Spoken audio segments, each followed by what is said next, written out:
Okay, guys, should you go with wireframing or should you competitor snipe when you're building landing pages from scratch? That's the question today, and I'm just going to go over it and try to make your decision a little bit easier. So you could start from scratch, right? You could make your own wireframing, you could understand the best practices, you could take all the lessons from our landing page course, and you could do it yourself. But you would have to invest a lot of time into it, and I found that the biggest blocker for people when designing landing pages is that they are not creative enough. They don't really know where to start. And whenever something is very difficult to do, you get overwhelmed, you procrastinate, and you don't really do anything. So to make it easier, there is one other method which you can use, which we call competitor sniping. And it's not about copying anything or anything. We are going to tailor all the content to your brand. We're not going to be using any of their images or any of their copy. We're just going to be borrowing their template and then design from that. And that is completely legitimate, and it's a great way to get started. So we actually created a resource, and I've been talking about it a little bit because it's really awesome. We actually scraped the 1,000 biggest D2C brands, all their Facebook ads, and then we take and actually understand what landing pages are they using. So we then scrape all the landing pages and we add them into this resource, which you can find under free resources here. And you can even search, you can find what industry you're in, or you can search for the type of landing page you're looking for. Is it a listicle, a pre-sale, or sales page, or whatever it might be, right? Later on, there will be search in here as well, so you can search for, let's say, Butcher Box, and all their landing pages will show up. You don't really need to browse or search anything. So that's going to be awesome. Anyway, we got this page here because it's the starting point of how you will do your competitor sniping when you find out what landing page you will be using. With that in mind, you also need to understand what are you trying to sell, right? That's obvious. And also, what is the complexity level? What is the awareness level of the audience you're selling to?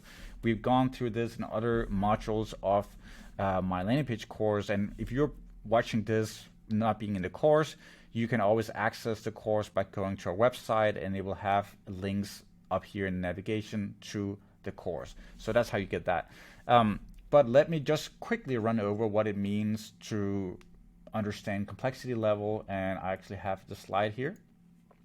And when it comes to complexity level, we have already talked about that the more complex the product is, the more information you will need in order to sell the product, because people think there's more risk. And when there's more risk, they need to be much better. They need to be convinced that you're actually credible and you know what you're doing, right? And we also talked about this earlier. You can ask yourself these 6 questions and rate yourself from 1 to 10. And based on this, you can go in and see how much complexity is there in the product we're selling. And if you're at 30 plus in score, then pre-sales and listicles are things you should be trying. If you're at 40 to 60, we would say it's almost a requirement. We usually always see higher conversion rate when you add in a pre-sale or listicle. And if it's below 30, you can go straight to a sales page. Now, that's a rule of thumb. There's no rules that are always one size fits all, so you need to test everything.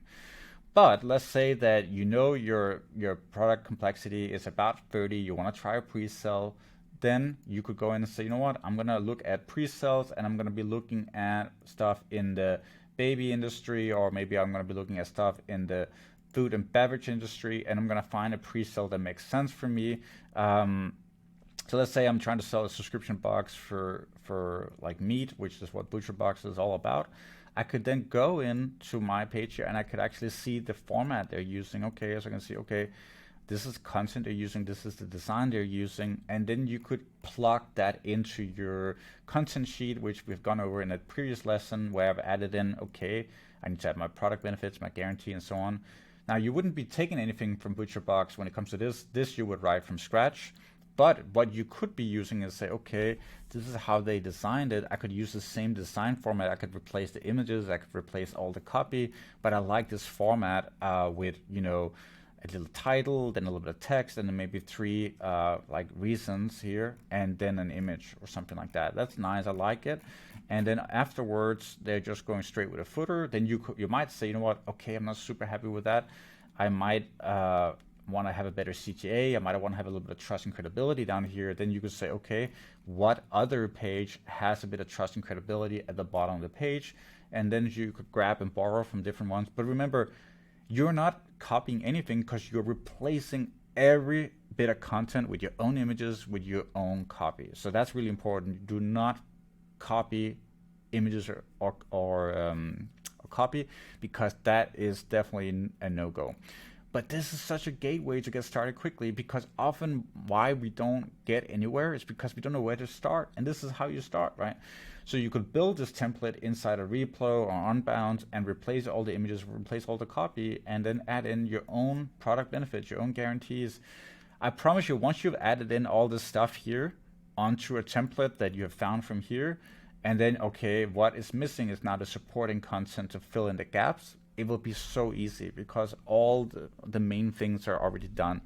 So that's, guys, that's how you do it. And I would say that 99% of the time, you should be looking to use a competitor template. You shouldn't be wireframing from scratch, because you don't know if that converts well. You're taking a big chance. What if your design is not actually a great design? What if you forgot certain best practices?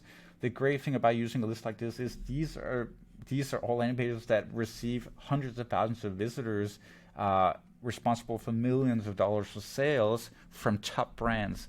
They know what they're doing, right? So you have a much higher likelihood of actually creating a template that converts super, super well.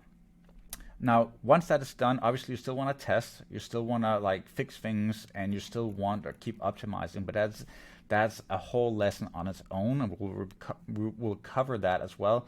But for now, I just want to say this is how you get started, and I have done this so many times and it works every single time. So try it out and let me know how it goes.